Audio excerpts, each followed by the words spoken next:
It's easy to break something. It doesn't take much time at all. Putting it back together takes more time. We should not expect a change overnight or in the short run.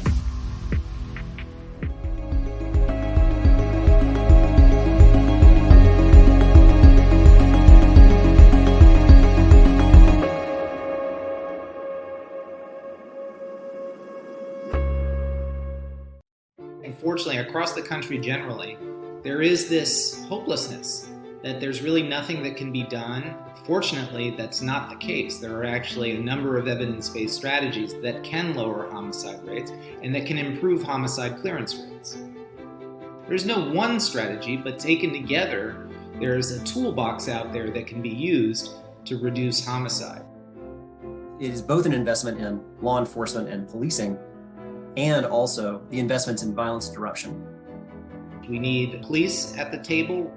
In the middle of an unprecedented spike in homicides, this is the wrong time to be decreasing police budgets.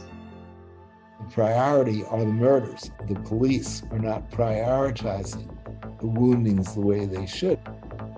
We have to view non-fatal shootings as more or less failed homicides. When a non-fatal shooting occurs, it will lead to a response from the other party. One non-fatal shooting can contribute to somebody getting murdered 3 or 4 or 5 steps down that sort of ping pong sequence. It really impedes the development of police community trust. It impedes perceptions of police legitimacy. That feeds into these cycles where people are unwilling to cooperate with the police. Catching more non-fatal shooters would contribute to a reduction in violent crime in a number of ways. It would mean that those people not go on to commit other shooting offenses. In Denver, they developed a team of detectives who are solely dedicated to the investigation of non-fatal shootings. I think in their first several months, they went from a clearance rate of 39% on shootings to 65%. I don't think police departments in the cities that run them can afford to ignore the calls for reform. They do that at their own peril. The effects of viral video of police officers drag racing squad cars or really negative community interactions actually makes it much harder for police to then help solve those homicides. If they was to get out in the community and not like we're in Vietnam, we would see a huge difference in crime. One of the biggest problems with the police is they don't partner up with community organizations.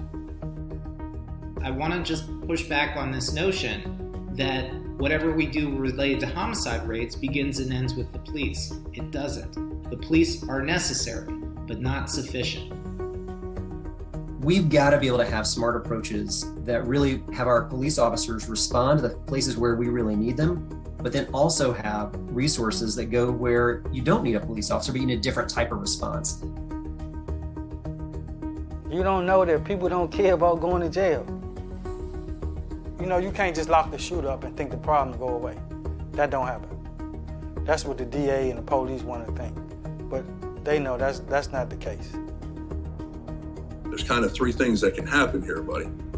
You can continue in the game that you're in and find yourself a victim of gun violence.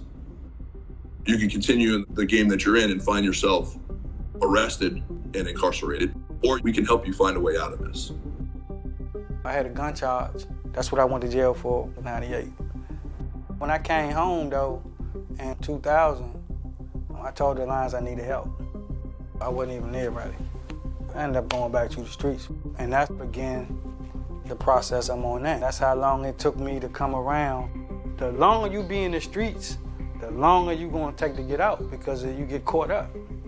I haven't seen nobody could just turn it off like that and just walk away.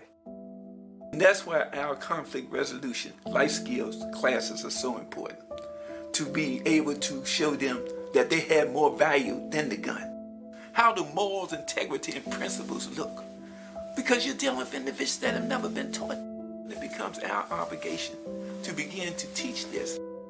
One thing about being in that street world, if you ain't never been in it, it's kind of real complicated to get in it and grasp it and try to pull somebody out of it. When you work with these kids, man, and then they go get killed, Leave you quiet for a sec. You know, you gotta, and nothing you can do though. Everybody not gonna change. That's the whole process. You're going to have to watch some man going to have to go to jail, some going to die, but some of them gonna get it and move past it. One sees a virtuous circle as the very way out of the vicious circle we've gotten ourselves into, especially as of last year. The virtuous circle would have to involve a rather sizable reduction in homicide, which would reduce the caseload confronting the police, enabling them to solve more homicides, thereby increasing confidence in the police by the community. All of that, of course, depends on whether there will be another viral incident of police use of force, especially force used against a minority member of our communities, that enrages people. Were that to happen, we're back to square one. I hesitate to be all doom and gloom because it's easy to sit here and say, oh, it's the worst it's ever been.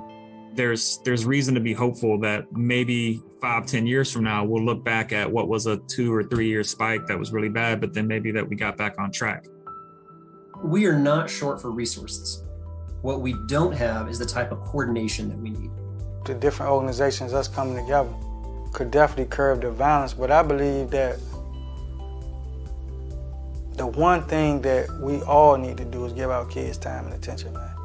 And that's the number one way how we teach them, and that's the number one way how we can end this.